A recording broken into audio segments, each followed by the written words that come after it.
তোমরা 6টা জিনিস গণনা করে রাখো আমার এবং কিয়ামতের মধ্যে অবশ্যই সংঘটিত হবে। এক, মাউতি, আমার নিজের মৃত্যু। মুহাম্মদ সাল্লাল্লাহু আলাইহি ওয়াসাল্লামের নবী হিসেবে প্রেরিত হওয়া, মুহাম্মদ সাল্লাল্লাহু আলাইহি ওয়াসাল্লামের মৃত্যু, নবী হওয়া এবং মৃত্যুবরণ কিয়ামতের বড় আলামতগুলোর একটি বড় আলামত।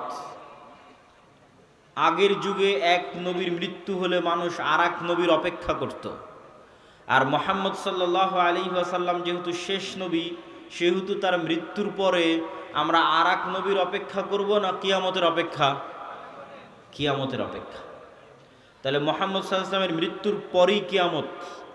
10 দিন পরে হোক, 10 বছর পরে হোক, 10,000 বছর পরে হোক, 10 লক্ষ বছর পরে হোক, কিন্তু মুহাম্মদ সাল্লাল্লাহু আলাইহি ওয়াসাল্লামের মৃত্যুর পরেই কিয়ামত।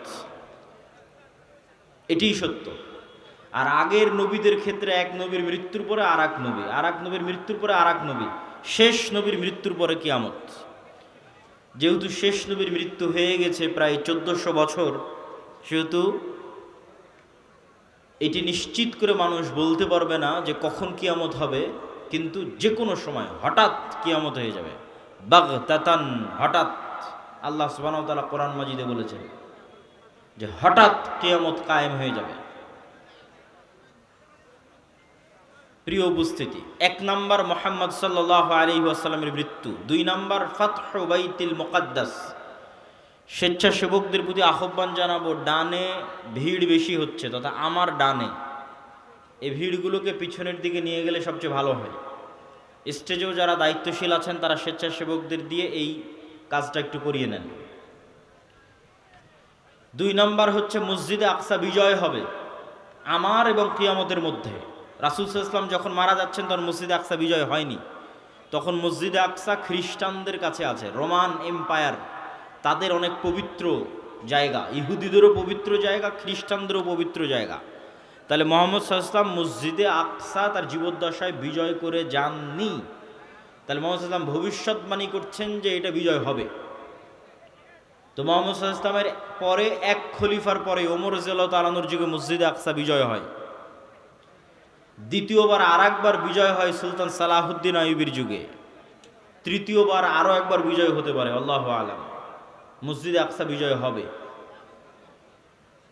3 নাম্বার, এমন ভয়ঙ্কর মহামারী, ছাগলে বা পশু প্রাণীতে যখন মড়ক লাগে, মুরগির খামারে যখন ভাইরাস ঢুকে মড়ক লাগে, তখন একটা মোরগও বাঁচে না।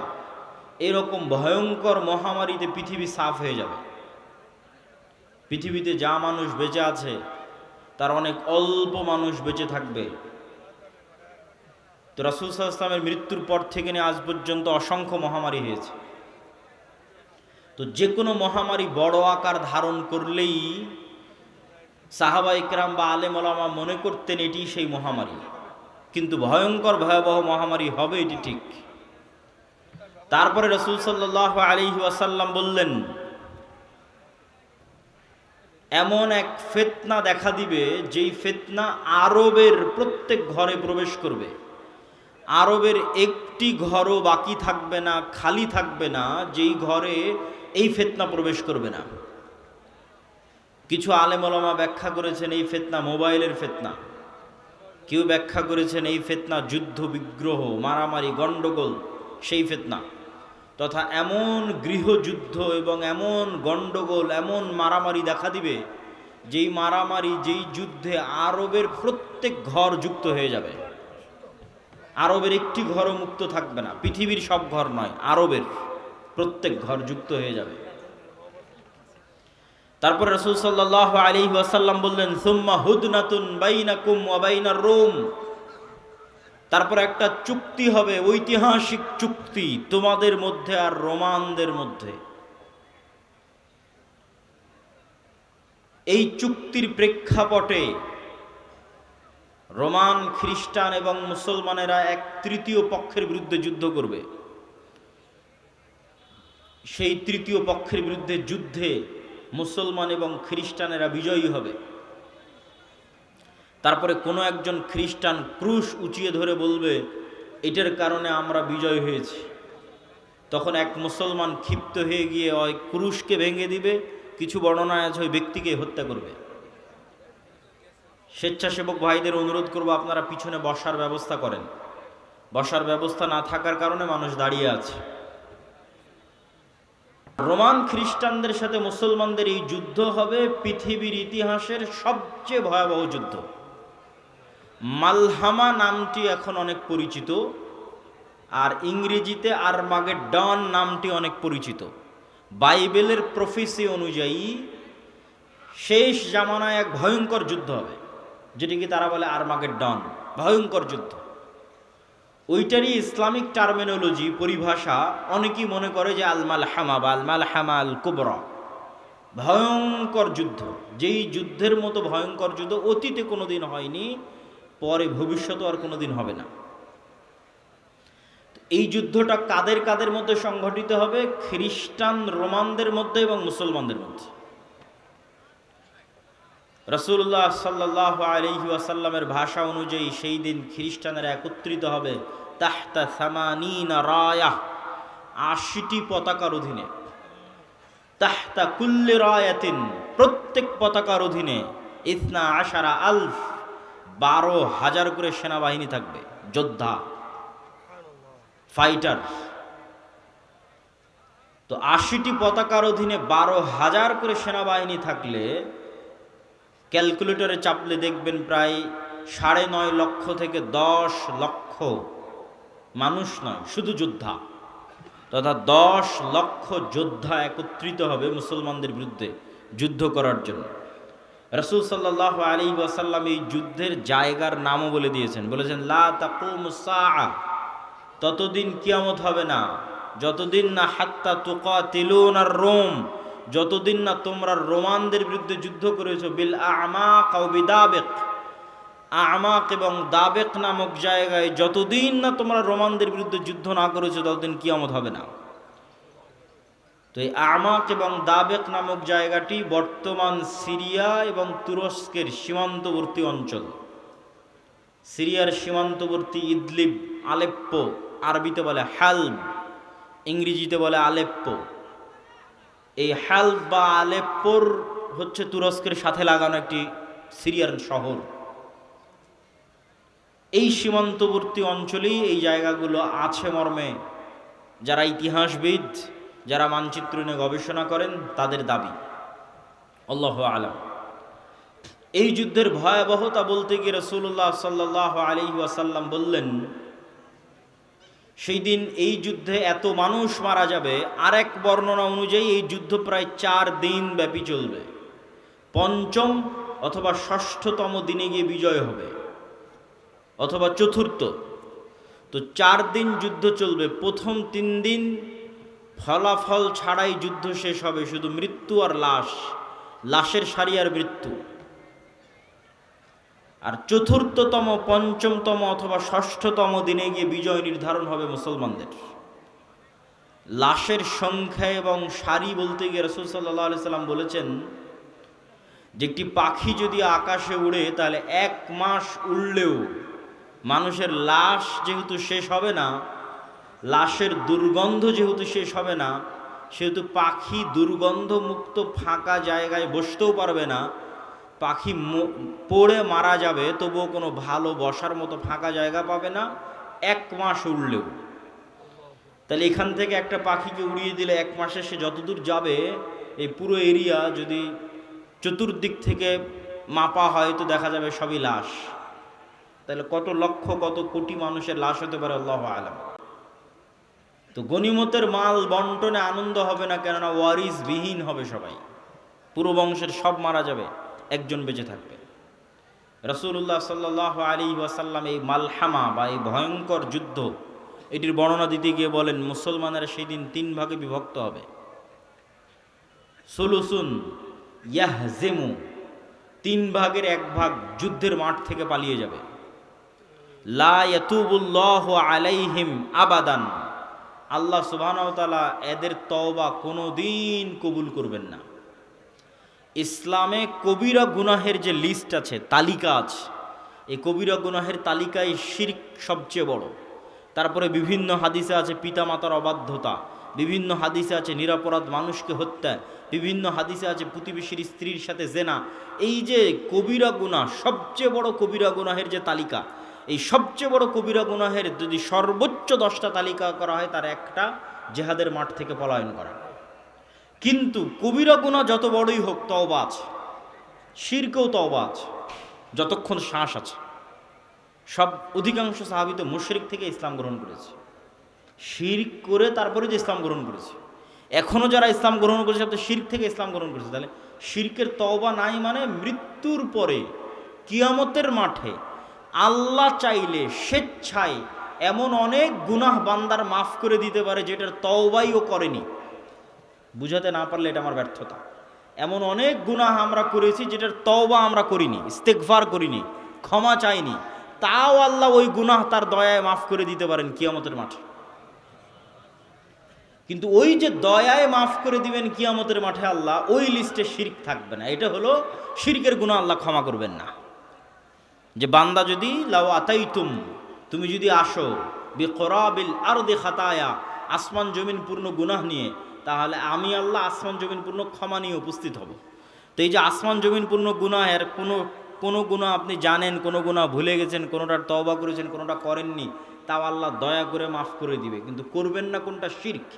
কিন্তু যতক্ষণ শ্বাস আছে ততক্ষণ সব গুনাহের ক্ষমা আছে, শিরকেরও ক্ষমা আছে। তো রাসূল সাল্লাল্লাহু আলাইহি ওয়াসাল্লাম বলছেন, যারা ওই যুদ্ধের মাঠ থেকে পলায়ন করবে এদের তওবা কবুল হবে না। 3 ভাগের 1 ভাগ, সুলুসুন, 3 ভাগের 1 ভাগ শহীদ হয়ে যাবে আল্লাহর রাস্তায়। রাসূল সাল্লাল্লাহু আলাইহি ওয়াসাল্লাম বলছেন তারা হচ্ছেন আফজালু শুহাদাইল আরজ, পৃথিবীর সর্বশ্রেষ্ঠ শহীদ। আল্লাহু আকবার। তারপরে বলছেন 3 ভাগের বাকি 1 ভাগ, 1 ভাগ তো পালিয়ে গেল, 1 ভাগ মরে শেষ, আর 1 ভাগ তারা বিজয়ী হবে। এরা বিজয়ী হওয়ার পর এই বিজয়ী দল ইয়াফতাতিহুনাল কুসতুনতুনিয়া, কনস্টান্টিনোপল বিজয় করবে। এই কনস্টান্টিনোপল কুসতুনতুনিয়া হচ্ছে আজকের তুরস্কের ইস্তাম্বুল, যেটা দীর্ঘদিন তুরস্কের রাজধানী ছিল। এখন রাজধানী আঙ্কারা, কিন্তু ইস্তাম্বুল সবচেয়ে ঐতিহাসিক শহর। সুলতান মুহাম্মদ আল ফাতেহ ইস্তাম্বুলকে বিজয় করেছিলেন। কিন্তু হাদিসের ভাষায় বোঝা যাচ্ছে কিয়ামতের পূর্ব মুহূর্তে, দাজ্জাল প্রকাশের পূর্ব মুহূর্তে পুনরায় মুসলমানেরা তুরস্ক বিজয় করবে, তথা মুসলমানদের বর্তমান যে তুরস্ক মুসলমানদের হাতে আছে, এটি মুসলমানদের হাতে নাও থাকতে পারে। না হলে কনটেক্সট মিলানো কঠিন যে কিয়ামতের পূর্ব মুহূর্তে মুসলমানেরা তুরস্ক কিভাবে বিজয় করবে। এই ঘটনারই ধারাবাহিকতায় আর এক হাদিসে, আমি কিন্তু এক হাদিস বলতেছি না, বিভিন্ন হাদিস থেকে যুক্ত করতেছি। আর এক হাদিসে রাসূলুল্লাহ সাল্লাল্লাহু আলাইহি ওয়াসাল্লাম বলেন, ততদিন পর্যন্ত কিয়ামত হবে না যতদিন না বানু ইসহাকের 70,000 মানুষ, ইসহাক আলাইহিস সালাতু ওয়াস সালামের বংশের, ইব্রাহিম আলাইহিস সালাতু ওয়াস সালামের বংশের 70,000 মানুষ যতদিন না এমন এক শহরে যুদ্ধ করছে, মদিনাতুন, এমন এক শহরে যুদ্ধ করছে, জানিবুহাল বার ওয়া জানিবুহাল বাহার, যার এক পাশে সমুদ্র আর এক পাশে সমতল। কোন শহর? আলেম ওলামা মতভেদ করেছেন। কেউ বলেছেন এটি ইতালির রাজধানী রোম, কেউ বলেছেন এটি তুরস্কের ইস্তাম্বুল, কুস্তুনতুনিয়া, কনস্টান্টিনোপল। ইতালির রাজধানী রোম হওয়ার পক্ষে আর একটা জয়ীফ হাদিস আছে, যে রাসূল সাল্লাল্লাহু আলাইহি ওয়াসাল্লামকে জিজ্ঞেস করা হচ্ছে যে উম্মতে মুহাম্মাদি কোন শহর আগে বিজয় করবে কিয়ামতের পূর্ব মুহূর্তে, কুস্তুনতুনিয়া না রোমিয়া? কিন্তু হাদিসের সানাদ দুর্বল। তো এমন এক শহর, যেই শহরের, কিন্তু এখন যেটা অনুবাদ করতেছি এটা সহিহ বুখারী মুসলিমের হাদিসগুলো অনুবাদ করতেছি, যেগুলো আমি পূর্ণ অনুবাদ করতেছি এগুলো, তথা কিয়ামতের পূর্ব মুহূর্তে যা ঘটবে তার সবচেয়ে বিশুদ্ধ যেগুলো হাদিস। রাসূল সাল্লাল্লাহু আলাইহি ওয়াসাল্লাম বললেন এমন এক শহর বিজয় করবে বানু ইসহাকের, ইব্রাহিম আলাইহিস সালাতু ওয়াস সালাম, ইসহাক আলাইহিস সালাতু ওয়াস সালামের বংশের 70,000 মানুষ, যেই শহরের এক পাশে সমুদ্র আর এক পাশে সমতল, কিন্তু ওই যুদ্ধ হবে বিদুন সিলাহ, লা ইয়ারমুনা আইয়ু সাহমিন, না তারা কোনো তীর নিক্ষেপ করবে না তরবারি চালাবে, কোনো অস্ত্র ছাড়া বিজয় হবে। কিসের মাধ্যমে বিজয় হবে? তারা শুধু মুখে উচ্চারণ করবে লা ইলাহা ইল্লাল্লাহু আল্লাহু আকবার। এই এক তাকবীর ধ্বনিতে শহরের এক দেওয়াল পড়ে যাবে, দ্বিতীয় তাকবীর ধ্বনিতে শহরের দ্বিতীয় দেওয়াল পড়ে যাবে, তৃতীয় তাকবীর ধ্বনিতে শহরের তৃতীয় দেওয়াল পড়ে যাবে। মুসলমানেরা বিনা বাধায়, বিনা রক্তপাতে এবং বিনা অস্ত্র প্রয়োগে ওই শহরে প্রবেশ করবে। তো যদি এটি কুস্তুনতুনিয়া হয় তাহলে এই যে আগের ঘটনার ধারাবাহিকতায় আগে যে ভয়ঙ্কর মালহামা হলো, এই যে লক্ষ লক্ষ কোটি কোটি মানুষ মারা গেল, তারপরে মুসলমানেরা বিজয় হলো, খ্রিস্টানরা পরাজয় হলো, এই সেনাবাহিনী এবার যখন সিরিয়া এবং তুরস্কের সীমান্তবর্তী অঞ্চল থেকে বিজয় অভিযান নিয়ে রওনা দিবে ইস্তাম্বুল কুস্তুনতুনিয়া বরাবর, তখন ইস্তাম্বুলে প্রবেশ করতে তাদের আর আলাদা কোনো অস্ত্র প্রয়োগ করতে হবে না। তাকবীর ধ্বনিতে ওই নগরীর দেওয়াল পড়ে যাবে এবং তারা বিনা অস্ত্র প্রয়োগে শহর বিজয় করবে। অথবা ওই আগের হাদিসে কুস্তুনতুনিয়া বিজয় হয়ে গেছে, কুস্তুনতুনিয়া বিজয়ের পর এই বিজয় কাফেলা চলতেই থাকবে। ম্যাপ চেক করলে বুঝবেন, চলতে চলতে চলতে পৌঁছে যাবে ইতালির রাজধানী রোমে। যখন ইতালির রাজধানী রোমে পৌঁছবে তখন আর এখানে কোনো অস্ত্র প্রয়োগ করতে হবে না, তাকবীর ধ্বনিতে শহর বিজয় হয়ে যাবে। দুটের যে কোনো একটা আল্লাহ সুবহানাহু ওয়া তাআলা ভালো জানেন। এই দুই বিজয়ের অথবা এক বিজয়ের, কুস্তুনতুনিয়া বিজয় অথবা কুস্তুনতুনিয়ার পরে রোম বিজয়, ইতালির রাজধানী রোম বিজয়, এই দুই বিজয়ের কোনো এক বিজয়ের পরে আড়াল থেকে, বেশিরভাগ হাদিসে আছে কুস্তুনতুনিয়া বিজয়ের পর, শয়তান চিৎকার করে বলবে দাজ্জাল তোমাদের বাড়িতে প্রবেশ করে গেছে। কিন্তু এটা মিথ্যা সংবাদ হবে। কিন্তু তখন তৎকালীন এই মুজাহিদ বাহিনী যারা যুদ্ধ করতেছে তাদের যিনি নেতা থাকবেন তিনি 10 জন অশ্বারোহীকে রওনা করিয়ে দিবেন দাজ্জাল সত্যি সত্যি বের হয়েছে কিনা এটা অনুসন্ধান করার জন্য। তো রাসূলুল্লাহ সাল্লাল্লাহু আলাইহি ওয়াসাল্লাম বলছেন এই যে 10 জন বের হবে, আসমাহুম ওয়া আসমা আবাইহিম, এদের নাম, এদের বাপ দাদার নাম, এদের গায়ের রং, এদের ঘোড়ার গায়ের রং সব আমি এখন বলে দিতে পারবো, এখন যেন আমি দেখতে পাচ্ছি। কিন্তু তিনি বলেননি। কিন্তু তিনি জানতেন যে কোন 10 জন, তাদের নামও তিনি জানেন, তাদের বংশও তিনি জানেন, তাদেরকে রওনা করিয়ে দেওয়া হবে। এই ঘটনার সাথে আরেকটা ঘটনা যুক্ত আছে যেটা না বললেই নয়। যেই দিন এই মালহামা হবে, এটা ছুটে গেছে বলতে, সেই দিন ওই হাদিসে রাসূল সাল্লাল্লাহু আলাইহি ওয়াসাল্লাম বলছেন ইয়াখরুজু মিনাল মাদিনা খিয়ারু আহলিল আরজ, মদিনা থেকে যুদ্ধ করার জন্য সিরিয়াতে এসে রোমানদের বিরুদ্ধে যুদ্ধ করবে, এই জন্য মদিনা থেকে তৎকালীন বিশ্বের খিয়ারু আহলিল আরজ, সবচেয়ে আল্লাহওয়ালা তাকওয়াবান পরহেজগার একদল মানুষ বের হবে। আল্লাহু আকবার। তৎকালীন বিশ্বের সবচেয়ে তাকওয়াবান আল্লাহওয়ালা পরহেজগার মানুষেরা তখন মদিনায় থাকবে। তাদের একটা জামাত এই যুদ্ধে অংশগ্রহণ করার জন্য মদিনা থেকে রওনা দেবে। তখন এই রোমান খ্রিস্টান এম্পায়ারের সেনাবাহিনীরা বলবে মদিনার মানুষ তোমাদের এখানে কাজ কি? খাল্লু বাইনানা ওয়া বাইনাল্লাযিনা সাবাউ মিন্না, আমাদের যুদ্ধ এই সিরিয়ার মানুষদের সাথে, তোমরা আমাদের রাস্তা ক্লিয়ার করে দাও, তোমাদের এই যুদ্ধে বাধা দেওয়ার কী দরকার? অথবা আমাদের মধ্যে থেকে আগের যুদ্ধের ধারাবাহিকতায়, মানে এর আগেও আরও অনেক যুদ্ধ হয়ে থাকতে পারে, ধারাবাহিকতায় আমাদের মধ্যে যারা তোমাদের কাছে বন্দী হয়ে আছে, বন্দী হওয়ার পর তারা তোমাদের দিন গ্রহণ করে নিয়েছে, ওদের সাথে আমাদের যুদ্ধ, তোমরা কেন ওদেরকে বাঁচাতে আসতেছো? এরকম একটা কনটেক্সট হাদিসের মধ্যে আছে। তখন মদিনার মানুষেরা উত্তরে বলবে আমরা আমাদের ভাইদেরকে একাই ছেড়ে দিতে পারি না, অতএব এই যুদ্ধে আমরা অংশগ্রহণ করবই করব। এখানে ভাইদেরকে বলতে দুটোই উদ্দেশ্য হতে পারে, সিরিয়ার মুসলমানদেরকে অথবা রোমানদের মধ্যে যারা বন্দী হয়েছিল খ্রিস্টান, পরে মুসলমান হয়ে গেছে, ওদেরকে এরা চাচ্ছে নিয়ে নিতে, যে আমরা তো আমাদের লোকজনকেই চাচ্ছি, তোমাদের কি সমস্যা? ওদেরকে বাঁচাতে এরা বলবে না, আমাদের মুসলিম ভাইদেরকে আমরা একাই ছেড়ে দিতে পারি না, তখনই যুদ্ধ হবে। তো এবার এই যে 10 জন অশ্বারোহী রওনা দিল দাজ্জালের অনুসন্ধানে, দাজ্জালকে খুঁজতে, তখনও দাজ্জাল বের হয়নি। তো কিন্তু মুজাহিদ বাহিনী হতবিহব্বল, তটস্থ, হতভম্ব হয়ে যাবে। কেননা দাজ্জালের ফিতনা পৃথিবীর সবচেয়ে বড় ফিতনা। আদম আলাইহিসসালাতু ওয়াসসালাম যেই ফিতনায় পা দিয়ে জান্নাত থেকে বের হয়ে গেছেন, ওটাও ফিতনা। আল্লাহ বললেন এই গাছের নিকটে আসিও না, এই গাছের ফল খেও না, খেয়ে নিলেন। তো ফল খেতে নিষেধ করাটা ফিতনা, খেয়ে নিলেন, ফিতনায় পড়ে গেলেন, ফিতনা থেকে বাঁচতে পারলেন না। কাবিল হাবিলকে হত্যা করলো, এটাও ফিতনা। নূহ আলাইহিসসালাতু ওয়াসসালামের কওম আগের যুগের সৎ কর্মশীল পরহেজগার বান্দাদের মূর্তি বানিয়ে পূজা করতে লাগলো, ওটাও ফিতনা। লূত আলাইহিস সালাতু ওয়াস সালামের কওম জেনায় লিপ্ত হয়ে গেল, এটাও ফিতনা। কিন্তু এগুলো একটাও ফিতনা দাজ্জালের ফিতনার মতো বড় নয়, এটা বুঝতে হবে। দাজ্জালের ফিতনা আকবারু ফিতান আলা ওয়াজহিল আরজ।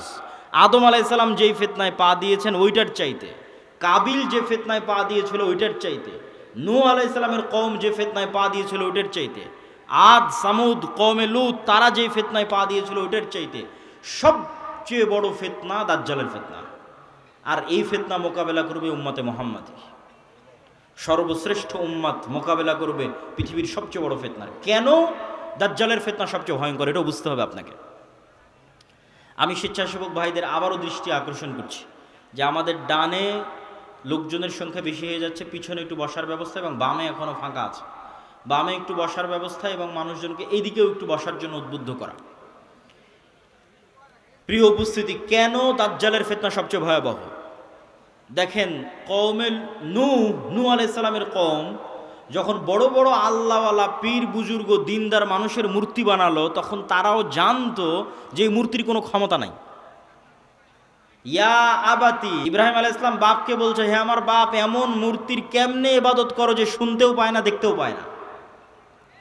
তাহলে আগের যুগের মানুষ যে মূর্তির ইবাদত করতো অথবা এখনো করে, তাদের সাথে কোরআনের যে তর্ক বিতর্ক, ওই তর্ক বিতর্কের মানদণ্ড হচ্ছে তোমরা যেই সমস্ত বাতিল ইলাহের পূজা করো এদের রব হওয়ার ক্ষমতা নাই।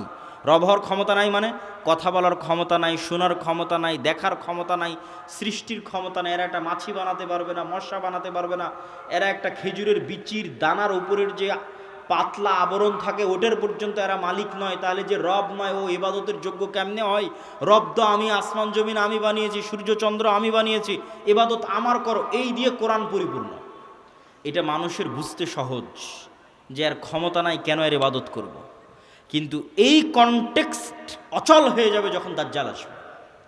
কেন দাজ্জাল রব যা যা করতে পারে তার প্রায় সব কিছুই করে দেখাবে। এই জন্য দাজ্জালের ফিতনা সবচেয়ে ভয়াবহ, ভয়ঙ্কর ফিতনা।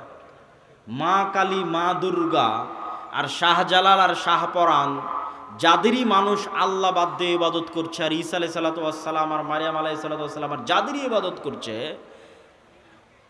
তারা কেউ এখন আপনাকে দেখাতে পারবে না যে আমি আকাশকে আদেশ দিলাম আকাশ বৃষ্টি বর্ষণ করবে, আমি জমিনকে আদেশ দিলাম জমিন ফসল উৎপাদন করবে, জান্নাত দেখালাম জান্নাতে ঢুকে যাও, জাহান্নাম দেখালাম জাহান্নামে ঢুকে যাও, মৃতকে জীবিত করে দিলাম। এই রকম একচ্ছত্র কন্ট্রোল যা একমাত্র রবের থাকে তার কারণ নাই, ফলত ওদেরকে বাতিল ইলাহ প্রমাণ করা সহজ। কিন্তু যখন একজন সত্যি সত্যি এগুলো আপনাকে করে দেখাবে, তখন আপনি ঈমান ধরে রাখতে পারবেন না অনেকগুলো কারণে। এক নাম্বার কারণ, যারা ধরেন আগে থেকেই শক্তিশালী কোনো কিছু দেখলেই আরে বাবা এ তো অনেক বড় ওলিয়া উলিয়া কবিরাজ, অনেক কিছু করতে পারে, দেখলেই যাদের অন্তরে ভয় ঢুকে যায়, মনে হয় না এর কাছে মনে হয় কোনো ক্ষমতা আছে, এরা তো এমনি দাজ্জালের পূজা করবে। যারা যুগ যুগ মূর্তির পূজা করেছে, মাজারের পূজা করেছে, এদের বাধা হবে না। ওরা দাজ্জালের ক্ষমতা পাওয়ার দেখে মনে করবে অনেক বড় উলিয়া আল্লাহ চলে এসেছে, অনেক বড় কারামতে আউলিয়া চলে এসেছে, অতএব এখন আর ইবাদত করো, এখন আর পূজা করলে সমস্যা নেই। তো একদল তো এমনি পদভ্রষ্ট হয়ে যাবে। আরেক দল মানুষ থাকে যারা মোটামুটি আল্লাহর উপর ঈমান রাখে, কিন্তু ইস্তেকামা, ঈমানের উপর ইস্তেকামার জন্য সবর লাগে, সবর করার ক্ষমতা এবং সাহস এদের নাই। এদের দেখবেন এখন দুনিয়াবি ক্ষমতা যাদের কাছে, ওদের ওখানে গিয়ে সিজদা দিচ্ছে। আজ থেকে 6-7 মাস আগে 16 বছর যাদের কাছে ক্ষমতা ছিল ওদের কাছে গিয়ে সিজদা দিয়েছে। ক্ষমতার বাইরে এরা চিন্তা করতে পারে না। ক্ষমতা যেখানে, এদের কেবলা এবং মারকাজ সেখানে।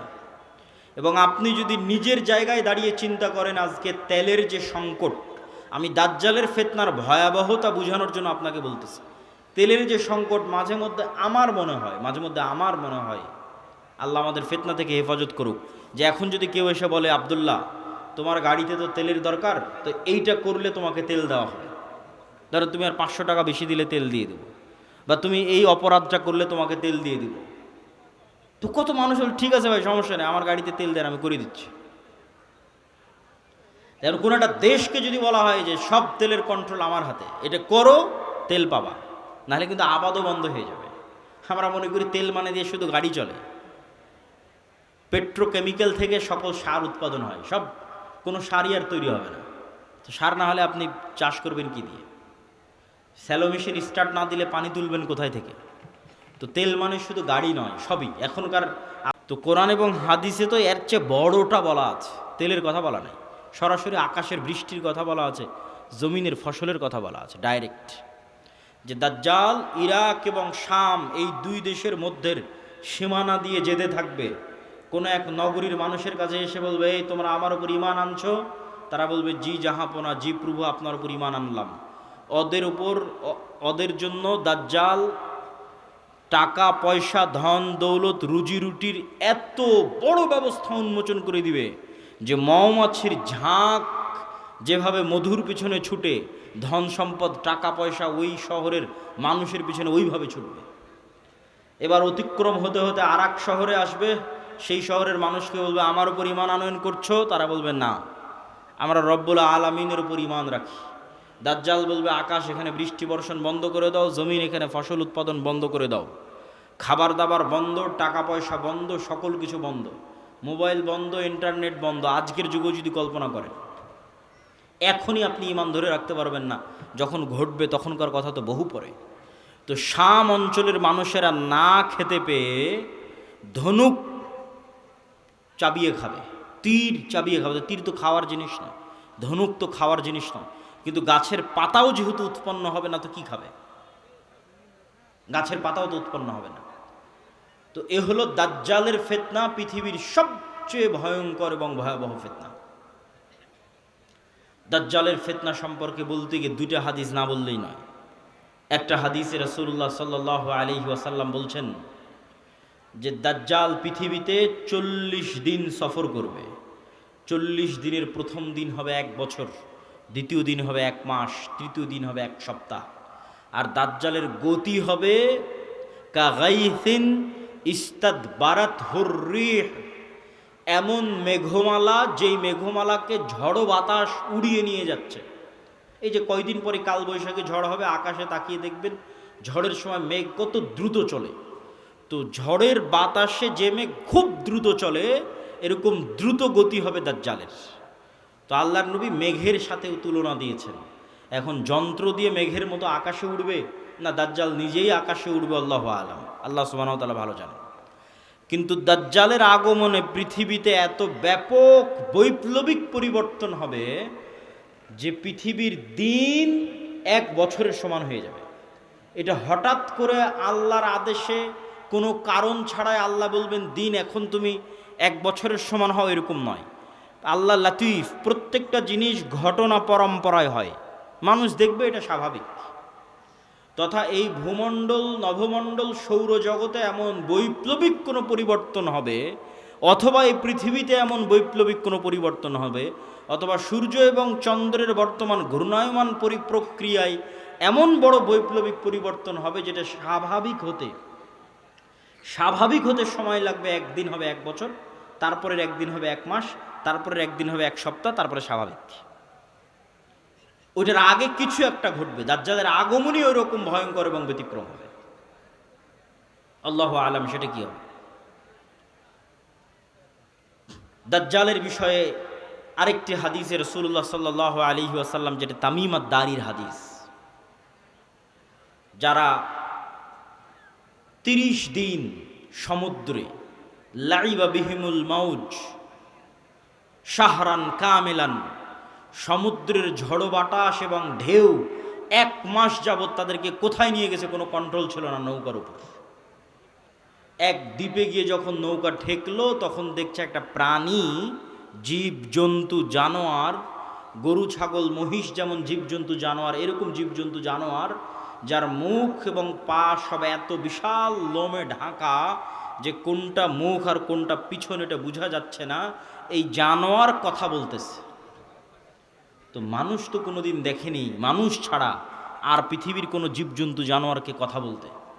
তো আরবের ওই মানুষেরা এই জানোয়ারকে কথা বলতে দেখে মনে করেছে এটা জিন, শয়তান, কিন্তু জীবজন্তু জানোয়ার। ও বলছে আনাল জাসাস, আমি গোয়েন্দা, একটা মানুষ তোমাদের সাথে সাক্ষাতের অপেক্ষা করছে, এদিকে যাও।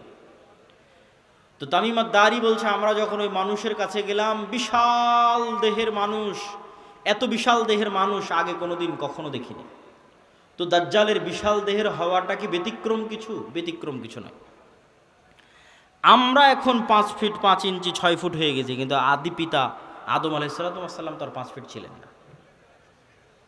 আদম আলাইহিসসালাম ছিলেন 60 দেরা, 60 হাত 60 গজ, 40 মিটার, প্রায় 10 তলা 15 তলার সমান উঁচু।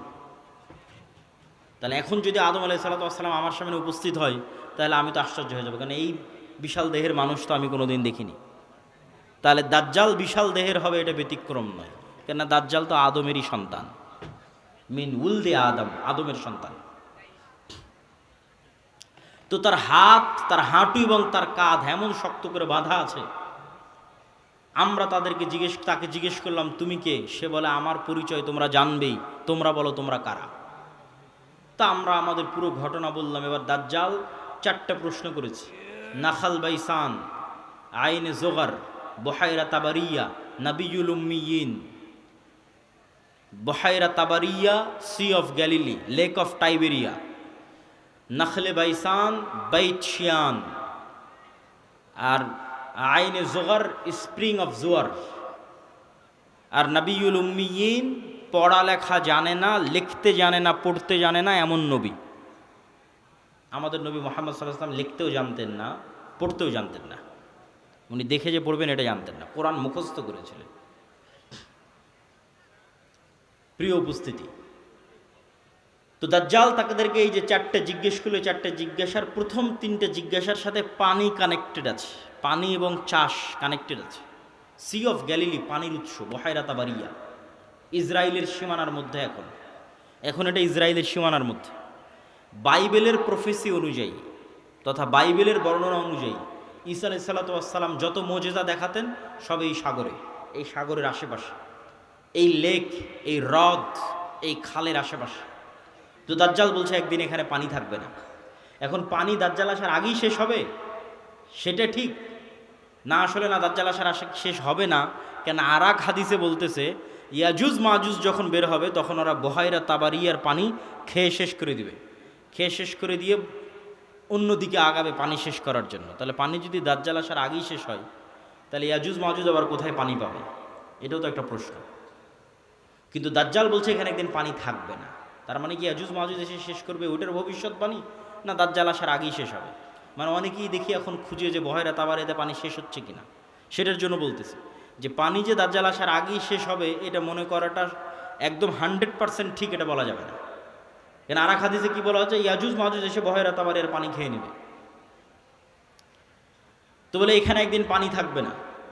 2 নম্বর কি? নাখাল বাইসান, বাইসানের খেজুর বাগান, এটাও ইসরায়েলের একটা বড় শহর, বাইত শিয়ান। বলে এখানে কি মানুষ খেজুর চাষ করে? তো বলে করে। তো বলে এখানে একদিন পানিও থাকবে না, খেজুর চাষের ব্যবস্থাও থাকবে না। তার বলে আইনে জোগার, স্প্রিং অফ জোয়ার, এটার বর্ণনাও বাইবেলে আছে। আগের যেমন বহাইরা তাবারিয়ার বর্ণনাও বাইবেলে আছে, এই আইনে জোগার, স্প্রিং অফ জোয়ার, এটার বর্ণনাও বাইবেলে আছে। কি হিসেবে আছে?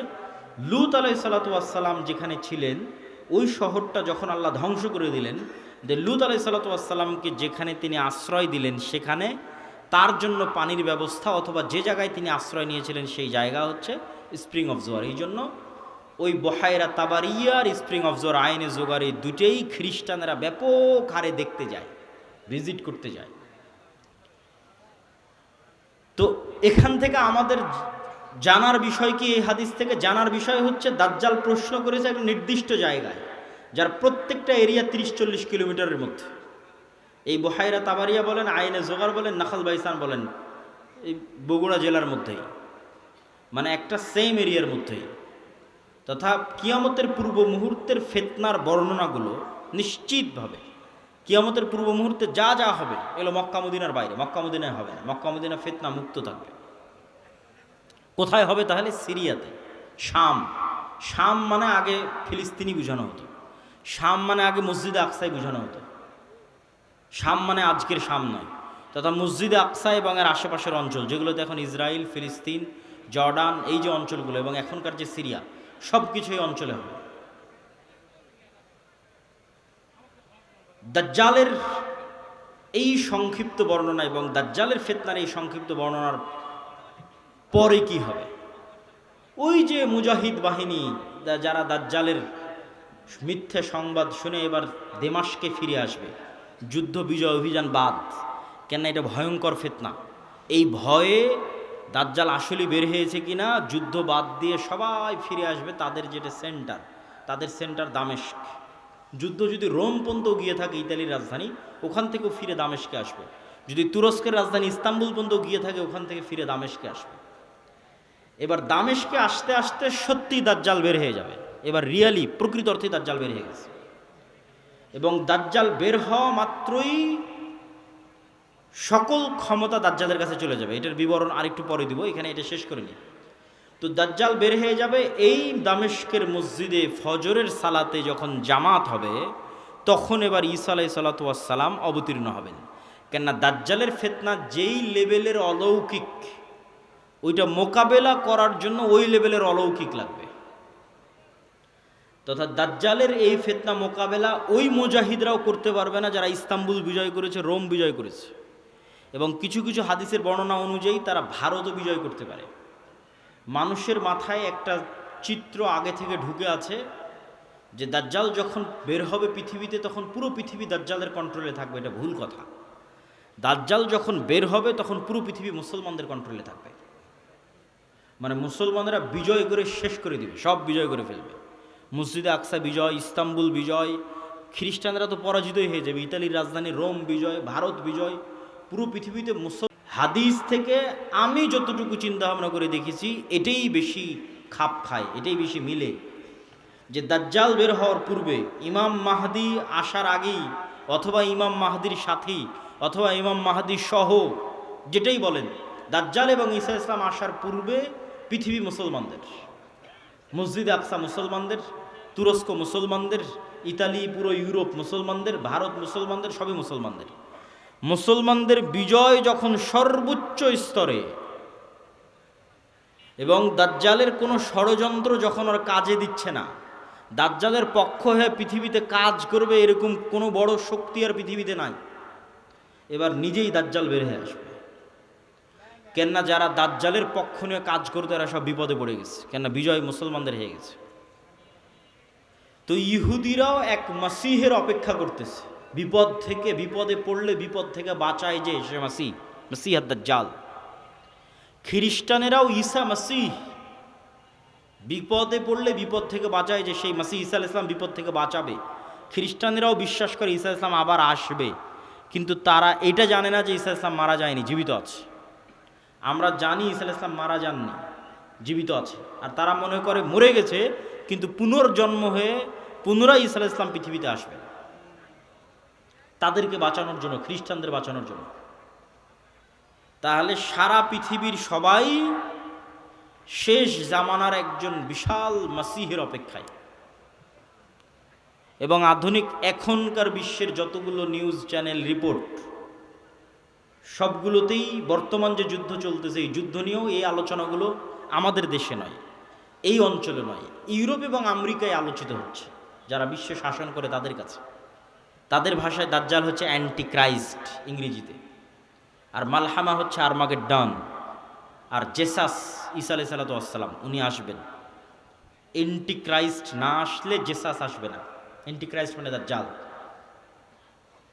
আর অ্যান্টি ক্রাইস্ট ততক্ষণ আসবে না যতক্ষণ না ইহুদিরা জেরুজালেমে একত্রিত হচ্ছে, এটা তাদের বিশ্বাস। ইভাঞ্জেলিক্যাল খ্রিস্টিয়ান যারা, যারা ইঞ্জিল কেন্দ্রিক খ্রিস্টান, তাদের বিশ্বাস। তো ফলত তাদেরও ঈসা আলাইহিস সালামকে নিয়ে আসতে হবে, ইহুদিদেরও একজন মাসিহ লাগবে। ফলত সবাই সেইটারকে সামনে নিয়ে কাজ করতেছে, যে ওইটা যত দ্রুত ঘটানো যাবে তত দ্রুত মনে করতেছে আমাদের বিজয়। কিন্তু সবার কামনা অনুযায়ী তো কাজ হবে না, সবার চাওয়া অনুযায়ী কাজ হবে না। কেননা সবাই ভুল বুঝবে, ভ্রান্তিতে পা দিবে। কি কি ভ্রান্তিতে পা দিবে বলি? ইহুদিদের আসল মাসিহা যিনি, আসল মাসিহ যিনি, তিনি তো চলেই এসেছেন, কিন্তু তারা তো গ্রহণ করেন। ইহুদিদের প্রকৃত মাসিহ তো ছিল মুহাম্মদ সাল্লাল্লাহু আলাইহি ওয়াসাল্লাম নিজেই। মোহাম্মদ সাল্লামের অপেক্ষায় তারা মদিনায় গিয়ে বসে থাকতো, অনেক আগে গিয়ে বসেছিল, ইমান তো আনেনি। তো এরা তো মাসিহকে চিনতে পারেনি, ঈসা আলাইহিস সালাম তো মাসিহ চিনতে পারেনি, ইমান আনেনি, ঈসা আলাইহিস সালামকে হত্যা করার চেষ্টা করেছে, নিকৃষ্ট। তো এই জন্য এদের সঠিক মাসিহ এরা পাবে না, এরা দাজ্জালকেই মনে করবে আমাদের মাসিহ, কিন্তু দাজ্জাল তো হবে ভ্রান্ত। এই জন্য দাজ্জালের অনুসারী কারা হবে? ইহুদিরা। রাসূল সাল্লাল্লাহু আলাইহি ওয়াসাল্লাম বলছেন, ইয়াতবাউ দাজ্জাল ৭০ আলফা ইহুদ মিন আসবাহান, ইরানের ইস্পাহান শহরের ৭০,০০০ ইহুদি দাজ্জালের অনুসারী হবে।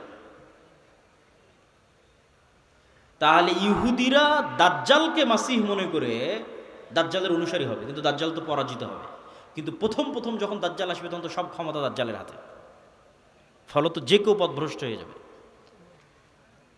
তো এই অংশের সামারিটা করি। এই অংশের সামারি হচ্ছে, দাজ্জাল এবং ঈসা আলাইহিস সালাম আসার পূর্বে মুসলমানেরা পৃথিবী বিজয় করবে এবং ইহুদি এবং খ্রিস্টানেরা বিপদে পড়বে। যেহেতু ইহুদি এবং খ্রিস্টানেরা বিপদে পড়বে, বিশেষ করে ইহুদিরা, তো এখন ইহুদিদের বাঁচানোর জন্য দাজ্জাল বের হবে। এবং যেহেতু দাজ্জালের পক্ষে কাজ করার মতো আর পৃথিবীতে কেউ অবশিষ্ট নাই, এই জন্য এবার দাজ্জাল নিজেই বের হবে। দাজ্জাল যখন নিজেই বের হবে তখন এক নিমিষে, এক সেকেন্ডে সকল ক্ষমতা দাজ্জালের কাছে চলে যাবে। মুসলমানেরা হতভম্ব, হতবিহ্বল হয়ে যাবে। আকাশও বৃষ্টি বর্ষণ করে না, জমিনও ফসল উৎপাদন করে না, দুর্ভিক্ষই নিয়তি ইমান নিয়ে বাঁচার জন্য। তথা সেই সফল যে বলবে আমি মরতে প্রস্তুত কিন্তু ইমান বিক্রি করতে প্রস্তুত নই। সেই সফল যার একটা টাকার প্রতি অবৈধ লোভ নাই, অবৈধ একটা টাকার প্রতি ন্যূনতম লোভ নাই। আপনি নিজেই নিজের আত্মা এবং নফসকে চেক করেন যে আপনার একটা টাকার প্রতি যদি, অবৈধ টাকার প্রতি যদি ন্যূনতম লোভ থাকে, আপনি দাজ্জালের ফিতনা থেকে বাঁচতে পারবেন না। পরকালে যার বিশ্বাস সর্বোচ্চ পর্যায়ে, পরকালে যার বিশ্বাস সর্বোচ্চ লেভেলে, ও দাজ্জালের ফিতনা থেকে বাঁচতে পারবে। আসহাবুল উখদুদ ওয়াস সামাই যাতিল বুরুজ ওয়াল ইয়াউমিল মাউউদ ওয়া শাহিদু ওয়া মাশহুদ কুতিলা আসহাবুল উখদুদ, ওদের বলা হলো হয় ঈমান না হয় সামনে আগুন, ঝাঁপিয়ে পড়ো। তো ওরা বলল আমরা আগুনেই ঝাঁপিয়ে পড়ব। তো ওরা আগুনে কেমনে ঝাঁপিয়ে পড়বে এটা ছাড়া সম্ভব নয় ঝাঁপিয়ে পড়া, যদি ওই আগুনে জান্নাত না দেখে। আর নিজের বাড়িতে যে এসি রুম আছে ওখানে জাহান্নামের আগুন জ্বলতেছে। তো ওরা এটা বিশ্বাস করে যে আমি যদি আমার এসি রুমে ফিরে যাই ইমান পরিত্যাগ করে, তাহলে ওই এসিরা বাতাস নয়, এটা জাহান্নামের আগুন। আর যদি সামনের আগুনে ঢুকে যায় তাহলে এটা আগুন নয়, এটা জান্নাত। তো এই সেম ঘটনা তো দাজ্জালের সময় হবে। দাজ্জালের জান্নাতে যে ঢুকবে ও ঢুকে গেল জাহান্নামে, আর দাজ্জালের জাহান্নামে যে ঢুকবে ও ঢুকে গেল জান্নাতে। তাহলে পরকালের উপর ইয়াকিন না থাকলে তো আপনি দাজ্জালের ফিতনা থেকে বাঁচতে পারবেন না। তাহলে এবার দাজ্জালের আবির্ভাবের পর সারা পৃথিবীর সব মুমিন মুসলমান বিপদে, কোনো খাবার নাই, অসহায়, কিচ্ছু নাই। এবার বিপদগ্রস্ত মুমিন মুসলমানদের বাঁচানোর জন্য আসবে ঈসা আলাইহিস সালাম। এই হলো প্রেক্ষাপট। তাহলে শুরুতে বিপদে ইহুদি খ্রিস্টানেরা, বাঁচাতে আসবে দাজ্জাল, সব ক্ষমতা তখন দাজ্জালের কাছে। বিপদে এবার মুসলমানেরা। কোন মুসলমানেরা? যারা সব দেশ বিজয় করে শেষ করে দিয়েছে। তুরস্ক বিজয় করেছে, মসজিদে আকসা, ভারত, তারপরে ইতালি, সব বিজয় শেষ করে দিয়েছে। ওরা এখন চরম বিপদে। এবার ওদেরকে বাঁচানোর জন্য আসবে ঈসা আলাইহিস সালাম। তো ঈসা আলাইহিস সালামও এমন অলৌকিক ক্ষমতা নিয়ে আসবেন যে তার নিঃশ্বাস যতদূর পর্যন্ত যাবে, নিঃশ্বাসে কাফের মারা যাবে। আল্লাহু আকবার, আল্লাহু আকবার। নিঃশ্বাসের স্পর্শে কাফের মারা যাবে, রাসূল সাল্লাল্লাহু আলাইহি ওয়াসাল্লাম। আর ঈসা আলাইহিস সালামের অলৌকিকত্ব এত টপ লেভেলের হবে যে দাজ্জালকে আলাদা করে হত্যা করা লাগবে না। দাজ্জাল যদি শুধু দেখে ঈসা আলাইহিস সালামের দিকে, ইয়াজুবু কামা ইয়াজুবুল মা, পানিতে লবণ দিলে যেভাবে গলে যায় সেভাবে গলে যাবে, ছেড়ে দিলে গলেই মারা যাবে। কিন্তু ঈসা আলাইহিস সালাম ছাড়বেন না, নিজে হাতে হত্যা করবেন। যেখানে হত্যা করবেন ওটাও ইসরায়েলের সীমানার মধ্যে। ইসরায়েলের বর্তমান রাজধানী তেল আবিব থেকে অতি নিকটে বাবে লুদ নামক জায়গায় দাজ্জালকে ঈসা আলাইহিস সালাম হত্যা করবেন। তো যেই ঈসা আলাইহিস সালাম এবং যেই মুমিন মুজাহিদেরা পৃথিবীর সবচেয়ে বড় ফিতনা দাজ্জালকে হত্যা করলো, তাদেরকে এবার আল্লাহ বলবে তোমরা তো এত বড় ফিতনা মোকাবেলা করলা, এখন আমার এমন একদল বান্দা বের হবে, ইয়াখরুজু ইবাদি লা ইয়াদানি লি আহাদিন, কারো পক্ষে সম্ভব নয় যে আমার ওই বান্দাদের মোকাবেলা করে। ঈসা আলাইহিস সালাম এত বড় নবী, তিনি পৃথিবীর সবচেয়ে বড় ফিতনা দাজ্জালকে হত্যা করলেন, তাকে আল্লাহ বলছে তুমিও পারবা না এখন যারা বের হবে। অতএব মুমিন মুজাহিদদের নিয়ে তুমি তুর পাহাড়ে আশ্রয় নাও। তাহলে ঘটনার ক্ষেত্রগুলো দেখেন, তুরস্ক এবং সিরিয়ার সীমান্তবর্তী অঞ্চল, সিরিয়ার রাজধানী দামেস্ক, মসজিদে আকসা, বাবে লুদ যেখানে দাজ্জালকে হত্যা করা হলো, তুর পাহাড়, এই এরিয়াগুলোতে এই ঘটনাগুলো ঘটতেছে। শেষ সময়ের ঘটনা এখানেই ঘটবে, শামে ঘটবে। তো তুর পাহাড়ে আশ্রয় নেওয়ার পর কারা বের হবে? ইয়াজুজ আর মাজুজ। ইয়াজুজ মাজুজের সংখ্যা কত বেশি? একটা সহিহ হাদিস বলবো আর একটা জয়ীফ হাদিস। সহিহ হাদিসে রাসূলুল্লাহ সাল্লাল্লাহু আলাইহি ওয়াসাল্লাম বললেন যে আদম আলাইহিস সালাতু ওয়াস সালামের পিঠ থেকে আল্লাহ মানুষকে বের করলেন, আদমের সকল সন্তানকে বের করে বলা হচ্ছে প্রতি 1000-এ একজন জান্নাতে, 999 জন জাহান্নামে। এই হাদিস রাসূল সাল্লাল্লাহু আলাইহি ওয়াসাল্লাম সাহাবীদের শোনাচ্ছে। তো প্রতি 1000-এ 999 জন জাহান্নামে, এটা শুনে সাহাবীদের মাথা নষ্ট, যে তাহলে তো আমরা সবাই জাহান্নামে। আদম সন্তানের 1000-এর 999 জন যদি জাহান্নামে যায় প্রতি 1000-এ, তাহলে তো আমরা সবাই জাহান্নামে। তখন মুহাম্মদ সাল্লাল্লাহু আলাইহি ওয়াসাল্লাম সাহাবীদের বলতেছে হতাশ হয়েও না, এই 999 জনের বেশিরভাগই ইয়াজুজ মাজুজ। এই 999 জনের বেশিরভাগই ইয়াজুজ মাজুজ। তো কতজন জাহান্নামে যাবে ইয়াজুজ মাজুজের বাইরে স্বাভাবিক মানুষের মধ্যে থেকে, এটা তো আমরা জানি না। তো এই জন্য নির্ধারিত করে বলা মুশকিল, কিন্তু এতটুকু অন্তত বোঝা যায়, আইডিয়া করা যায় যে আদম আলাইহিস সালাতু ওয়াস সালাম থেকে নিয়ে কিয়ামত পর্যন্ত যত মানুষ আসবে তাদের কয়েক শত গুণ হচ্ছে ইয়াজুজ মাজুজ। এই হাদিস থেকে অন্তত এতটুকু বোঝা যায় যে আদম থেকে নিয়ে কিয়ামত পর্যন্ত যত মানুষ আমরা হব, এত মানুষের কয়েক শতগুণ হচ্ছে ইয়াজুজ মাজুজ। আর জয়ীফ হাদিসটা কি? জয়ীফ হাদিসটা হচ্ছে যে ইয়াজুজ মাজুজের এক প্রজন্ম তার জীবদ্দশায় 1000 প্রজন্মকে দেখে। বুঝেন, আমরা মানুষ জীবদ্দশায় সর্বোচ্চ 2টা প্রজন্ম দেখি অথবা 3টা প্রজন্ম। আমি, আমার বাপ, আমার দাদা, আমার দাদা তার ছেলেকে দেখেছে, তার ছেলে আব্দুল্লাহকে দেখেছে, তাহলে 2 প্রজন্ম দেখেছে, দেখতেই দুনিয়া থেকে শেষ। তো ইয়াজুজ মাজুজের এক প্রজন্ম তাদের জীবদ্দশায় 1000 প্রজন্মকে দেখে। তাহলে কিভাবে তাদের জন্ম বৃদ্ধির হার এবং কিভাবে তাদের বৃদ্ধির হার, এটা সব উলদে আদম, আদমের সন্তান। তো এরা পৃথিবীতে বের হয়ে সব পানি ফসল আদি যা আছে সব খেয়ে শেষ করবে, এবং তাদের এই ভয়ঙ্কর ভয়াবহতায় তুর পাহাড়ে ঈসা আলাইহিস সালাতু ওয়াস সালাম বিপদে মুমিন মুজাহিদদের নিয়ে, খাবার নাই, ওই সেম কষ্ট দাজ্জাল থাকতে যে কষ্ট ছিল ওই কষ্ট। এখান থেকে আপনি আর একটা জিনিস শিখেন যে আপনি কত বড় নবী, কত বড় উলিয়া উলিয়া, কত বড় মুজাহিদ, তাও আল্লাহ আপনাকে কিভাবে বিপদ দিয়ে পরীক্ষা করতেছে। কেমন বিপদ? এত বড় নবী, তাও খাবার নাই। যে নবী নিজে হাতে দাজ্জালকে হত্যা করেছে তার খাবার নাই, সে নবী এখন আল্লাহর কাছে কাঁদতেছে যে আল্লাহ এই বিপদ থেকে বাঁচান। তো এই জন্য সবসময় আল্লাহর সামনে নত, আল্লাহর সামনে সাহায্য, এটা ছাড়া কোনো রাস্তা নাই। তো ঈসা আলাইহিস সালামের কান্নাকাটি এবং মুমিন মুজাহিদদের কান্নাকাটিতে আল্লাহ সুবহানাহু ওয়া তাআলা ইয়াজুজ মাজুজের শরীরে এক প্রকার পোকামাকড় এবং অসুখ দিবেন। তারা মারা যাবে কেমন করে? হাদিসের বাক্যটা শোনেন, কামাউতি নাফাসিন ওয়াহিদিন। একটা মানুষ মারা গেলে যা হয়, পুরো ইয়াজুজ মাজুজ একসাথে ওইভাবে মারা যাবে, যেন একটা মানুষ মারা গেল। তথা একটা মানুষ মরতে যতটুকু সময় লাগে, পুরো ইয়াজুজ মাজুজ কোটি কোটি হাজার হাজার ওইভাবে একসাথে, at a time, at a moment, at a second মারা যাবে। তো এবার ঈসা আলাইহিস সালাতু ওয়াস সালাম জমিনে ফিরে আসবেন, তো জমিনে পা রাখার জায়গা নাই। এত কোটি কোটি মানুষ যদি মরে, বুখত গোত্রের উটের কুঁজ যেমন উঁচু হয়, ওই রকম উঁচু কুঁজ বিশিষ্ট একদল পাখিকে পাঠাবেন, যেই পাখি হাজার হাজার কোটি কোটি লাখ লাখ লাশকে নিয়ে যে এমন জায়গায় ফেলে দিবে যেখানে মানুষ বসবাস করে না। উত্তর মেরু হোক, দক্ষিণ মেরু হোক, সাইবেরিয়া হোক, যেখানে হোক, আল্লাহ ভালো জানেন, যেখানে আল্লাহ বলবেন। তারপরে আসমান বৃষ্টি বর্ষণ করে এই জমিনকে পরিষ্কার করে দিবে। তারপরে ঈসা আলাইহিস সালাতু ওয়াস সালামের শাসন চলবে হাদিস অনুযায়ী 7 বছর, আর বাইবেলের বর্ণনা অনুযায়ী 1000 বছর।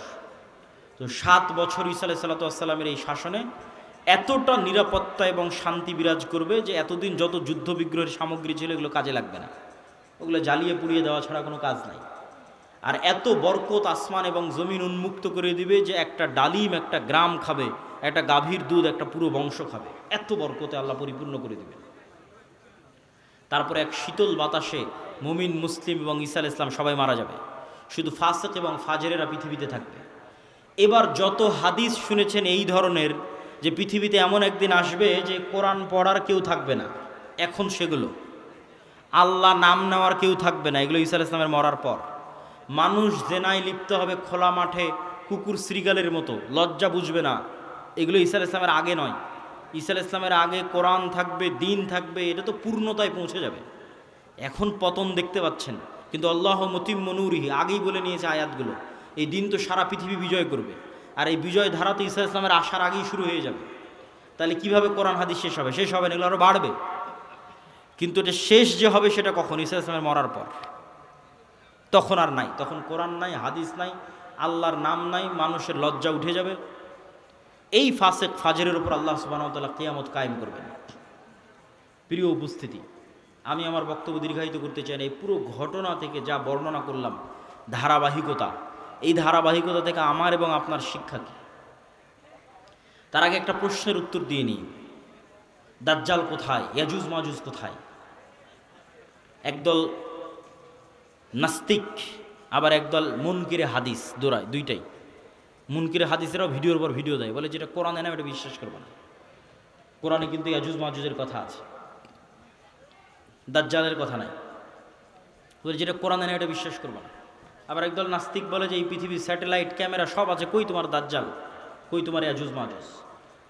একটা ছোট্ট তথ্য দিয়ে রাখি, মানুষ মহাকাশ সম্পর্কে যা জানে এই মাটির নিচ সম্পর্কে তাও জানে না। এটা আমি কয়েকদিন আগে পড়াশোনা করতে গিয়ে দেখলাম যে মানুষ সারাদিন মহাকাশ নিয়ে গবেষণা করছে, চাঁদে যাবে, মঙ্গলে যাবে, কিন্তু মাটির নিচে মাত্র 12 কিলোমিটার পর্যন্ত মানুষ জানে, তারপরে আর জানে না। তাহলে এই পুরো পৃথিবী কত বড়?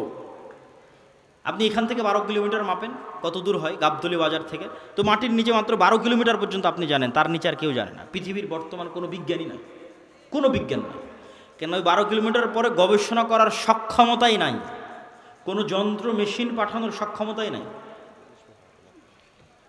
তাহলে মাটির নিচের মাত্র 12 কিলোমিটার পর্যন্ত আপনি জ্ঞান রাখেন। আকাশে চন্দ্রে চলে গেছেন, গ্রহ মঙ্গল গ্রহে চলে গেছেন, সেটা ভিন্ন বিষয়, কিন্তু নিজের পায়ের নিচে এটাই জানেন না। এই যে বিশ্বের এই উন্নত বিজ্ঞানের সর্বোচ্চ শিখরে পৌঁছে মানুষ জানে না যে এই মাটির নিচে কি আছে। তাহলে কেমনে মানুষ দাবি করবে দাজ্জাল কোথায়, ইয়াজুজ মাজুজ কোথায়? এ দাবি করাই তো ভুয়া, পাগলামি।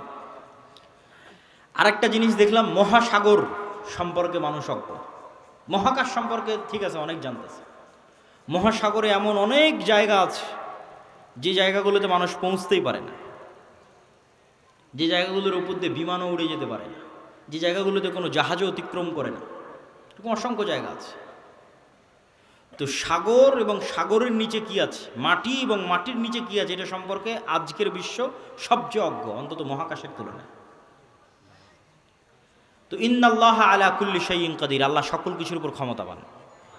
আর কোনোটাই যদি না হয় তো অন্তত একটা উত্তর তো দেওয়াই যায়, যেটা আল্লাহ সুবহানাহু ওয়া তাআলা কোরআন মাজিদে বলছেন যে আল্লাহ 7 আসমান এবং 7 জমিন সৃষ্টি করেছেন, আর 7 জমিনে আল্লাহর আদেশ অবতীর্ণ হয়। কোরআনের আয়াত, 7 জমিনে আল্লাহর। আর সবচেয়ে আরও একটা ভয়ঙ্কর বিষয় যে আল্লাহর আসমান বানাতে যত সময় লেগেছে জমিন বানাতেও তত সময় লেগেছে। 7 আসমান বানাতে যা টাইম 7 জমিন বানাতেও তাই টাইম। তাহলে 7 আসমান কত বড়, 7 জমিন তাহলে কত বড় হতে পারে? এখন ইয়াজুজ মাজুজ আর দাজ্জাল যদি অন্য জমিন থেকে বের হয়ে আসে, এই জমিনে কিছু করার নাই, এটাকে অস্বীকার করতে পারবে না যে না নিশ্চিত নাই। তো অতএব আল্লাহ সুবহানাহু তাআলা সকল কিছুর উপর ক্ষমতাবান। এই জমিনেও থাকতে পারে, এই জমিনের সাগরেও থাকতে পারে, এই জমিনের নিচেও থাকতে পারে। মানুষের জ্ঞান পরিপূর্ণ নয়, অন্য জমিনেও থাকতে পারে, সেখান থেকেও আসতে পারে। এই জন্য সূরা কাহাফ, দাজ্জালের ফিতনা থেকে বাঁচতে সূরা কাহাফ পড়তে বলা হয়েছে। সূরা কাহাফের সব ব্যতিক্রম ঘটনাগুলো দাজ্জালের আসার সাথে মিলবে, দাজ্জালের যুগের যে ফিতনা ওগুলোর সাথে মিলবে। সূরা কাহাফের 4টা ব্যতিক্রম ঘটনা আছে, তার মধ্যে একটা ব্যতিক্রম ঘটনা খিজির আলাইহিস সালামের। কই থেকে আসলো খিজির আলাইহিস সালাম, কোথায় ছিল? বলে মাছ যেখানে জীবিত হয়ে যাবে সেখানে খিজির আছে, তুমি মাছ ভেজে নিয়ে রওনা দাও, যেখানে মাছ জীবিত হয়ে যাবে ওখানে খিজির আছে। তো খিজির আলাইহিস সালাম জিজ্ঞেস করতেছে যে সালাম কিভাবে? মুসা আলাইহিস সালাম সালাম দিচ্ছে, সালাম জান্নাতের সালাম দুনিয়াতে কিভাবে? তো খিজির আলাইহিস সালাম যদি অন্য পৃথিবী থেকে এসে থাকে নিশ্চিত করে, অথবা এই পৃথিবীতেও থাকতে পারে, তো খিজির আলাইহিস সালামকে যদি আল্লাহ সুবহানাহু ওয়া তাআলা আড়ালে রাখতে পারে, দাজ্জাল এবং ইয়াজুজ মাজুজকেও আল্লাহ সুবহানাহু ওয়া তাআলা আড়ালে রাখার সক্ষমতা আছে। তো ওই দাজ্জালের সময়ের ফিতনার সাথে এই সূরা কাহাফের ঘটনাগুলো মিলবে। আসহাবে কাহাফের কথা বলতে গিয়ে আল্লাহ বলছেন ওহুম আইকাজ, তাদেরকে আমি ঘুমিয়ে রেখেছি, কিন্তু মানুষ দেখলে মনে করবে ওরা জেগে আছে। আপনি দেখলে মনে করবেন এই মানুষটা জেগে আছে, কিন্তু ওরা নিজেরাও বুঝতে পারছে ওরা ঘুমিয়ে আছে, আল্লাহও বলছেন ঘুমিয়ে আছে। এইভাবেই 309 বছর পার হয়ে গেছে। ওরা ঘুম থেকে উঠে মনে করছে যে কই, আমরা তো অল্প কিছুক্ষণ মনে হয় শুয়েছিলাম, ঘুমিয়েছিলাম, কিন্তু 300 বছর পার হয়ে গেছে। তো সময়ের যে আপেক্ষিকতা, এটার কন্ট্রোল আল্লাহর হাতে। এই আপেক্ষিকতার প্রভাবিত মানুষ দেখবে যে একদিন হয়ে যাবে 1 বছরের সমান। তো পৃথিবীতে অবশ্যই ব্যাপক কোনো পরিবর্তন ঘটবে, যেটার প্রভাবে 1 বছর, 1 মাস, 1 সপ্তাহ, সেটা কি আল্লাহ সুবহানাহু ওয়া তাআলা ভালো জানে। তো প্রিয় উপস্থিতি, এই 1 নাম্বার কর্তব্য কি, সংক্ষিপ্ত বক্তব্য শেষ করে দিচ্ছি, এগুলোর উপর ঈমান রাখা। 2 নাম্বার কি, যে কোনো মুহূর্তেই দাজ্জাল বের হতে পারে, যে কোনো মুহূর্তে কিয়ামত হতে পারে, কথা এটাই ঠিক। রাসূল সাল্লাল্লাহু আলাইহি ওয়াসাল্লাম আশঙ্কা করতেন দাজ্জাল মনে হয় এখনই বের হয়ে গেল। এরকম অনেকগুলো ঘটনা আছে হাদিসে, ইবনে সাইয়াদের ঘটনাগুলো বেশি, তার মধ্যে প্রসিদ্ধ। তো ফিতনা তো সবসময়ই চলছে। তো ফিতনার সময় আপনি বেঁচে থাকবেন, ঈমান নিয়ে বেঁচে থাকবেন, এটার 2টা কাজ: পরকালের প্রতি সর্বোচ্চ জ্ঞান, সর্বোচ্চ ইয়াকিন, এবং অবৈধ 1 টাকার উপরে, অবৈধ ধন সম্পদ ক্ষমতার উপর ন্যূনতম লোভ না থাকা। এবং সফলতা এটা নয় যে আপনি বাড়ি গাড়ি টাকা পয়সার মালিক হবেন, সফলতা এটা যে আপনি ঈমান এবং সালাত অবস্থায় পৃথিবী থেকে বিদায় নেবেন, এটাই সফলতা। তো আল্লাহ সুবহানাহু ওয়া তাআলা যেন আমাদের ঈমান অবস্থায়, সালাত অবস্থায় পৃথিবী থেকে বিদায় নেওয়ার তৌফিক দান করে, বলেন আল্লাহুম্মা আমিন। কেন আমাদের ঈমান অবস্থায় বিদায় নিতে হবে? এত লম্বা ঘটনা বলে এই পুরো ঘটনার উপর একটু পানি দিয়ে একটা কথা বলে, সেটা হচ্ছে ঈসা আলাইহিস সালাম যখন আসবে, ইমাম মাহদি যখন আসবে, দাজ্জাল যখন আসবে, তখন কি নতুন কোনো দিন আসবে নাকি? নতুন কোনো কোরআন আসবে নাকি? নতুন কোনো হাদিস আসবে নাকি? কোরআন এবং হাদিস তো এইটাই যেটা এখন আছে। তাহলে সবচেয়ে বড় ঘটনা তো আগেই ঘটে গেছে, মুহাম্মদ সাল্লাল্লাহু আলাইহি ওয়াসাল্লামের আসা এবং কোরআনের প্রেরিত হওয়া। তাহলে ঈসা আলাইহিস সালাম যে কোরআনের উপর আমল করবেন ওটা আপনার কাছে আছে। ইমাম মাহদি যেই কোরআন দিয়ে রাষ্ট্র চালাবে ওটা আপনার কাছে আছে। আর দাজ্জাল যেই নবীকে মানতে বলতেছে, ওই নবী চলে যাওয়ার 1400 বছর হয়ে গেছে। তাহলে কাজ আমাদের কাছে আছে। হ্যাঁ, ইমাম মাহদি যেই দিন আসবে সেই দিন আমি সব কিছু করবো, জি না, এটাতে প্রোডাক্টিভিটি নষ্ট হয়। এই জন্য আগেই বলেছি, দাজ্জাল আসার আগেই মুসলমানেরা বিজয় করবে। এই জন্য প্রোডাক্টিভিটি বন্ধ করা যাবে না, কেন আসল কাজ তো আমাদের কাছে আছেই। নতুন করে তো আর কিছু আসবে না। ঈসা আলাইহিস সালাম তো নতুন কোরআন আনবেন না, এই কোরআন তো আমার কাছে আছে। ইমাম মাহদি তো আর নতুন হাদিস নিয়ে আসবে না, হাদিস তো এটাই, তো ওটা তো আমাদের কাছে আছেই। তাহলে কাজ তো আমাদের কাছে আছে। আরও একটা কি মাথায় নিয়ে উঠে যাবেন, মানুষের মৃত্যু কিয়ামত, কিয়ামত আমার মরে যাওয়াই আমার কিয়ামত। কেন, আমি তো পরকালের জগতে ঢুকে গেছি, কবর, বারজাখ। আমার মৃত্যুর মাধ্যমে আমি পরকালের জগতে ঢুকে গেলাম, তাহলে আমার কিয়ামত তো আগেই হয়ে গেল, দাজ্জাল আসার আগেই কিয়ামত হয়ে গেল আমার। তাহলে আমার মৃত্যু যেহেতু আমার দোরগড়ায়, তাহলে দাজ্জাল কখন আসলো, মাহদি কখন আসলো, সেটার প্রতি ধর্তব্য না করে ওই যুগেও যেই কোরআনের উপর আমল হবে, যেই কোরআন দিয়ে বাঁচা যাবে, সেই কোরআন আমার কাছে আছে। তাহলে এখন আপনার কাজ কি? আপনার নিজের মৃত্যুর প্রস্তুতি নেওয়া, আর আপনার সামনে যে কোরআন আছে, যেটা সবচেয়ে বড় ঘটনা, দাজ্জালের যেহেতু বড় ঘটনা, এটাও অতীত যুগের সব নবী রাসূলের শিক্ষা। আল্লাহ সুবহানাহু ওয়া তাআলা আমাদের তৌফিক দান করুক, আল্লাহুম্মা আমিন। বক্তব্যের শেষে বৈঠকি দানের আহ্বানের পাশাপাশি 2টা জরুরি কথা। এই যে ভাইয়েরা যারা মক্তব পরিচালনা করে গাবতলী শাখায়, আপনারা আমাদের মক্তব অলিম্পিয়াড দেখেছেন এনটিভিতে, বিশাল আয়োজন। সারা দেশে প্রায় 7 শতাধিক মক্তব আমাদের অধীনে ট্রেনিং করা আছে। এখনও ট্রেনিং চলতেছে রাজশাহী জামিয়া সালাফিয়াতে, নতুন 30-40টা মক্তবের। এরকম প্রতিনিয়ত ট্রেনিং চলতেই থাকে। তো এই যে প্রায় 30,000 ছাত্রছাত্রী এই 700টা মক্তবে অধ্যয়ন করে, পড়াশোনা করে। তো এই যে কোরআনের শিক্ষা, কোরআনের জ্ঞান আমরা ছড়িয়ে দিচ্ছি, এই মসজিদ, এই মক্তবগুলো থেকেই কিন্তু খেলাফা প্রতিষ্ঠিত হবে। শেষ জামানায় যারা ইসলামকে বিজয় করবে তারা, তারা বের হয়ে আসবে। এই মসজিদ, এই মক্তবগুলোকে আপনাদের মূল্যায়ন করতে হবে এবং নিজ নিজ মসজিদে মক্তব চালু করা এটা কঠিন কিছু নয়। ভাই আপনাদের অধীনে মক্তব কেমনে চালাবো, অনেকেই প্রশ্ন করে। অতি সহজ। আপনি আমাদের যে অফিসিয়াল নাম্বার আছে সেখানে ফোন দিয়ে বলবেন পরের ট্রেনিং কবে, আপনার মক্তবের শিক্ষককে ট্রেনিংয়ে পাঠিয়ে দেবেন। ট্রেনিংয়েই তাকে সব বুঝিয়ে দেওয়া হবে কিভাবে কি হবে না হবে, মক্তব কেমনে চালাবে। শুধু এতটুকু জানা যে পরের ট্রেনিং কবে, এর জন্য কোনো বুকিংও লাগবে না, কিছু লাগবে না। ট্রেনিং শুনে জামিয়া সালাফিয়া ঢুকে যেতে হবে যে ঠিক আছে এতটার সময় ট্রেনিং, আমি এসেছি, 7 দিনের প্রস্তুতি নিয়ে যেতে হবে। অতি সহজ। তো এই যে আমাদের দাওয়াতি কাজগুলো, আরেকটি বড় দাওয়াতি কাজ মাসিক আল ইতিসাম। আমি নিয়মিত লিখি, সম্পাদকীয় লিখি, মিন্নাতুল বাড়ি লিখি, পবিত্র কোরআনের সংক্ষিপ্ত ব্যাখ্যা লিখি। 3টে লেখা শুধু আমারই থাকে মাসিক আল ইতিসামে। আব্দুর রহমান বিন আব্দুর রাজ্জাক, শেখ আব্দুর রাজ্জাক বিন ইউসুফ, আরও বড় বড় আলেম ওলামা সবারই লেখা থাকে, সম্পাদকীয় থাকে। এই মাসের সম্পাদকীয় আছে ইরান এবং ইসরায়েলের যুদ্ধের উপর। এরকম সমসাময়িক সব ইস্যু নিয়ে লেখা থাকে। এই মাসিক আল ইতিসামের এজেন্ট হতে হবে, নিতে হবে, পড়তে হবে, সম্পৃক্ত থাকতে হবে। আর এই যে ইমান বাড়াতে বললাম, ইমান ধরে রাখা, এটার জন্য আল্লাহর পথে যাত্রা, এই বইটা খুব গুরুত্বপূর্ণ।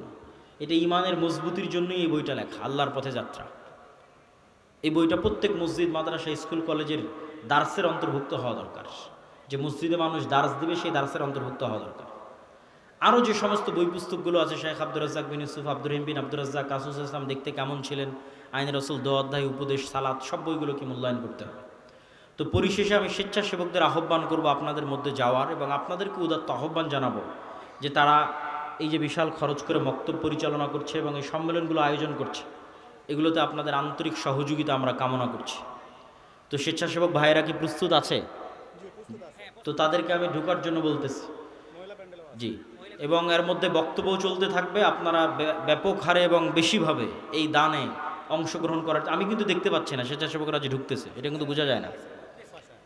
তো সকলেই এটাতে আপনাদের সহযোগিতা অংশগ্রহণ করবেন। অর্থনৈতিক ইবাদত খুব শক্তিশালী, জান্নাত কেনা যাবে, সকল গুনাহের কাফফারা হবে, নেকিতে যত কমতি থাকবে পূরণ করা যাবে টাকা দিয়ে। দুনিয়াতে যেভাবে প্লট এবং ফ্ল্যাট সেল হয়, আল্লাহ ওইভাবে জান্নাত সেল করেন। দুটো জিনিসে, হয় আল্লাহর রাস্তায় যুদ্ধ করে শহীদ হয়ে যাও, নাহলে আল্লাহর রাস্তায় দান করে জান্নাত কিনে নাও। এর বাইরে জান্নাতের 100% কনফার্ম, নিশ্চিত জান্নাত নাই, কনফার্ম নাই। হতে পারে, যেতে পারেন, সেটা আছে। সালাত, সিয়াম, হজ, জাকাত হতে পারে, যেতে পারেন, নিশ্চিত যাবই। জেহাদ করে শহীদ হতে হবে, নাহলে টাকা দিয়ে জান্নাত কিনতে হবে। নিশ্চিত যাবই, কনফার্ম জান্নাত কিনতে চাই, নিশ্চিত। টাকা না হয় জিহাদ করে শহীদ। আর বাকিগুলোতে হতে পারে আল্লাহ যদি দোয়া করে, তওবা ইস্তেগফার কবুল করে, সালাত যদি ঠিক থাকে, হতে পারে। আল্লাহ সুবহানাহু ওয়া তাআলা ভালো জানেন। আমি আমার বক্তব্য এখানেই শেষ করছি। আমার পরে আব্দুর রহিম বিন আব্দুর রাজ্জাক, তারপর আব্দুর রহমান বিন আব্দুর রাজ্জাক, এবং সব শেষে শেখ আব্দুর রাজ্জাক বিন ইউসুফ। যেহেতু অনেক দূর দূরান্ত থেকে এসেছেন, বিশৃঙ্খলা না করে সবাই আজকের এই ঐতিহাসিক আয়োজন